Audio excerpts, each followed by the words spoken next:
Shalom, selamat malam Bapak Ibu yang terkasih di dalam Kristus.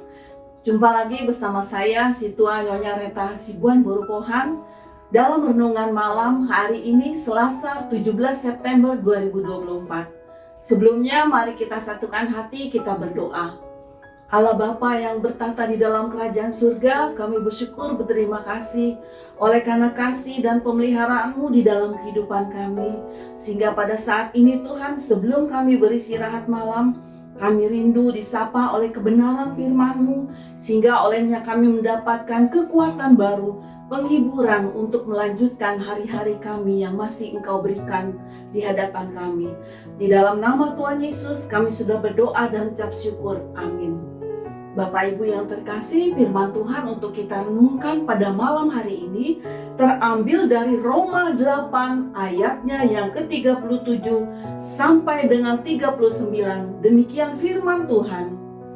Tetapi dalam semuanya itu kita lebih daripada orang-orang yang menang oleh Dia yang telah mengasihi kita.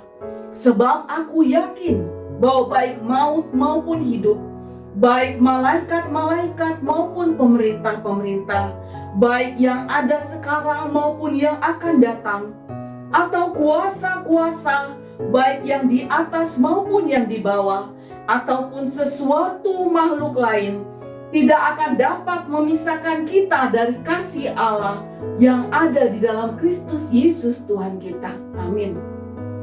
Bapak Ibu yang terkasih di dalam Kristus, mungkin dari kita ada beberapa yang sering mendengar pernyataan demikian. Kok semakin saya dekat kepada Tuhan, kenapa ya semakin banyak masalah yang dihadapi?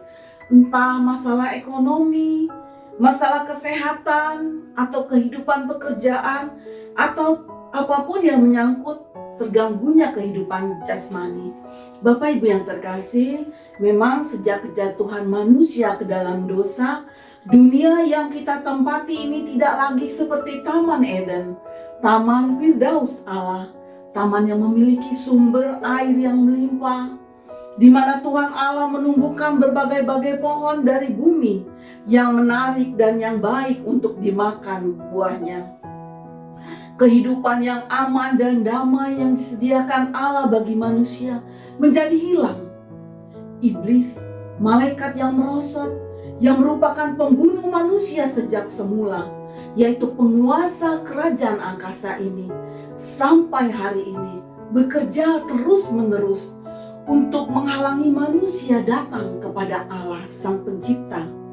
Iblis membuat manusia sakit, binasa, membuat kehancuran. Kita dapat membacanya di dalam contoh kisah Ayub.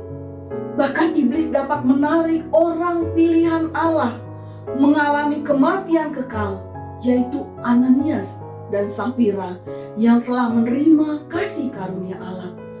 Lalu bagaimana halnya dengan yang tertulis di dalam ayat 38 dan 39 ini? Sebab aku yakin bahwa baik maut maupun hidup, baik malaikat-malaikat maupun pemerintah-pemerintah, baik yang ada sekarang maupun yang akan datang, atau kuasa-kuasa baik yang di atas maupun yang di bawah, ataupun sesuatu makhluk lain tidak akan dapat memisahkan kita dari kasih Allah yang ada di dalam Kristus Yesus. Bapak Ibu yang terkasih, jawabannya ada di dalam ayat 31b. Jika Allah ada di pihak kita, siapakah yang akan melawan kita? Firman-Nya di dalam Yohanes 15 ayat 4 menyatakan demikian. Tinggallah di dalam aku dan aku di dalam kamu, sama seperti ranting tidak dapat berbuah dari dirinya sendiri kalau ia tidak tinggal pada pokok anggur. Demikian juga kamu tidak berbuah jikalau kamu tidak tinggal di dalam aku.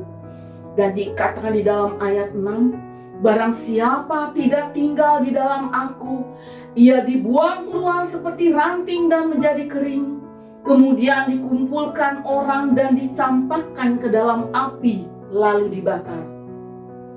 Sesungguhnya Allah membenarkan mereka yang menerima anak Allah. Allah telah memutuskan anaknya sebagai kebenaran, seperti yang ternyata dalam Yohanes 14 ayat 6. Kata Yesus kepadanya, "Akulah jalan dan kebenaran dan hidup.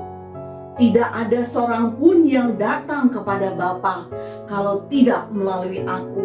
Dengan demikian barang siapa yang tidak memiliki anak Allah menjadi yang tidak benar." Yesus adalah firman yang menjadi daging. Setiap tindakan yang menentang firman Allah adalah ketidakbenaran. Bapak Ibu yang terkasih, pokok perenungan firman kita tertulis di bawah judul keyakinan iman. Iman adalah seperti yang ternyata dalam Ibrani 11 ayat 1. Adalah dasar dari segala sesuatu yang kita harapkan dan bukti dari segala sesuatu yang tidak kita lihat. Sedangkan keyakinan adalah pondasi kekuatan diri. Oleh karena itu, haruslah kita sebagai orang percaya yang telah menerima karya penebusan Allah senantiasa menjadi orang yang teguh dalam iman, menerima firman dalam tindakan dan dalam pikiran. Bapak Ibu yang terkasih, sebab apabila ada keraguan-raguan sekecil apapun yang timbul dalam pikiran terhadap firman, maka ia sudah berada di bawah tekanan iblis. Iblis sesungguhnya mempunyai otoritas atas maut. Ia mencobai dengan segala cara yang ada untuk memisahkan manusia dari Allah, melemahkan semangat mereka terhadapnya, membalikan hati mereka darinya, dan menghancurkan harapan akan kerajaan surga. Iblis melalui antek-anteknya membawa sakit penyakit kepada tubuh manusia dan sebagainya, baik melalui peperangan, sosial, budaya, untuk membunuh, membinasakan umat manusia. Oleh karena itu, jadilah pemenang atas otoritas iblis dengan senantiasa bergantung pada firman hidup yang kekal. Firman-Nya di dalam Yohanes 6 ayat 68. Jawab Simon Petrus kepadanya, "Tuhan, kepada siapakah kami akan pergi? Perkataanmu adalah perkataan hidup yang kekal." Maka apabila kita senantiasa berpegang teguh kepada firman yang tertulis di dalam Alkitab itu, maka kita dapat mengklaim Roma 8 ayat 38 sampai 39 ini menjadi bagian kita. Tetapi dalam semuanya itu kita lebih daripada orang-orang yang menang oleh Dia yang telah mengasihi kita. Sebab aku yakin bahwa baik maut maupun hidup, baik malaikat-malaikat maupun pemerintah-pemerintah, baik yang ada sekarang maupun yang akan datang, atau kuasa-kuasa, baik yang di atas maupun yang di bawah, ataupun sesuatu makhluk lain, tidak akan dapat memisahkan kita dari kasih Allah yang ada di dalam Kristus Yesus Tuhan kita. Demikian firman yang dapat kami sampaikan.